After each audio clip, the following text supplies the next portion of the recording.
Cluster B personality disorders are characterized by dramatic, overly emotional, and unpredictable thoughts and behavior. From Ars Longa Media, this is Cluster B, scientifically informed, expert insights into the 4 Cluster B personality types: antisocial, borderline, narcissistic, and histrionic personality disorder. Here's today's host, Dr. Todd Grande. Hello, this is Dr. Grande. Today's question is, can I explain the relationship between negative and positive emotions and borderline personality disorder? Now, to answer this question about emotionality and borderline personality disorder, I'm going to be using an article that was published in 2016 by Chu and Associates. And they looked at the idea that we have negative emotions and positive emotions and different levels of reactivity for each with borderline personality disorder. They also looked at a number of other elements related to emotionality and borderline personality disorder. So before we get into the emotional characteristics of borderline personality disorder, let's take a look at the disorder. Borderline personality disorder is a cluster B personality disorder in the Diagnostic and Statistical Manual. So this is the emotional, erratic, dramatic cluster. And it's in the same cluster as narcissistic, antisocial, and histrionic personality disorders. We see that there are 9 symptom criteria listed in the DSM for borderline personality disorder: frantic efforts to avoid abandonment, unstable pattern of relationships, identity disturbance, impulsivity in at least 2 areas where there's self-damage. We see suicidal behavior, gestures, threats, affective instability. Now, this one would be particularly important when talking about the emotional aspects. Chronic feelings of emptiness, inappropriate, intense anger or difficulty controlling anger, and paranoid ideation or dissociation. So it's not surprising when looking at the definition of borderline personality disorder that there's some relationship to emotional reactivity. Again, specifically that criterion with affective instability, but also the pattern of unstable relationships and impulsivity would be a factor there with emotional instability and reactivity. So we know from prior research that there are a number of theories about how emotional regulation relates to borderline personality disorder. Under one theory, we see that borderline personality disorder is really a dysfunction of both positive and negative emotions. And with this theory, we would see a dampened emotional response to both positive and negative stimuli. Another similar theory is that both positive and negative emotions are involved, but it's mostly an expression of negative emotions, and there's high variability with positive emotions. So on the positive emotion side, we see large swings, but we see consistently negative emotions. That's a second theory.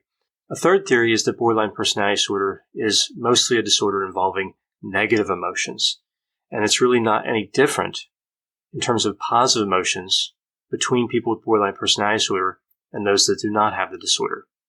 Some evidence that supports this theory would be that in studies, individuals with borderline personality disorder have a better recall. They tend to have a better memory around negative words with a negative valence, than positive words with a positive valence.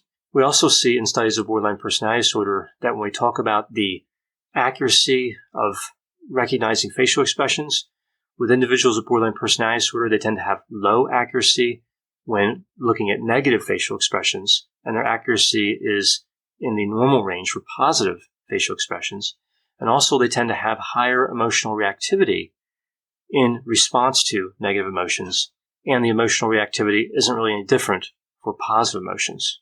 So as I indicated, there are a number of different theories about borderline personality disorder and the emotional characteristics, specifically negative and positive emotions. So what were the results from this study? Well, it's important to understand here with this particular study something about the methodology, specifically that the participants in this study had borderline personality disorder traits, but only a few met the full criteria for the disorder. So this was really more an examination of traits than the disorder. So the majority of the participants had what we refer to as subclinical presentations of borderline personality disorder, or in a few cases, low severity.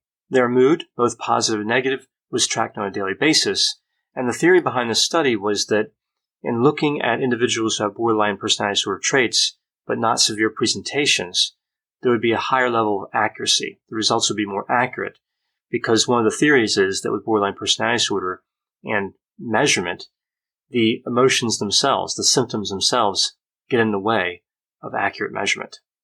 So the results were that there was a strong association between borderline personality disorder symptoms and negative emotions, but only small deficits in positive emotions were observed. And these findings, this finding about negative and positive emotions, were consistent across borderline personality disorder symptoms when looking at frequency, duration, and severity. So these findings were consistent across several dimensions. We also see in the findings here that there was really no difference on the levels of positive emotions with individuals with borderline personality disorder traits. There was the same reactivity in relation to positive emotions. There was no pattern of high or low positive emotion intensity like we would see with the negative emotions. There was a lot of variability in the duration and frequency of positive emotions, but not more than we saw with the negative emotions. So this finding was interesting because this is different than some of the findings we see in earlier research, where there was more variability in the duration and frequency of the positive emotions than the negative emotions. So a major limitation, and I suppose conceptually also a strength of this study, was that it was a subclinical borderline personality disorder population, not a clinical borderline personality disorder population. So one possibility here to explain these findings would be that if we were looking at individuals with higher severity of borderline personality disorder traits, that there would be higher variability in terms of positive emotions. A study like this that looks at subclinical borderline personality disorder isn't inherently less valuable than one that looks at borderline personality disorder. It's important we study borderline personality disorder traits at all the different frequency, duration, and severity levels, including this subclinical population. And these were interesting findings. They were consistent with some of the findings in the past, but as I mentioned, they contradicted other findings. So we have some interesting information from this study, but really, like with so many studies on personality disorders, this lets us know that we really need to continue researching this personality disorder.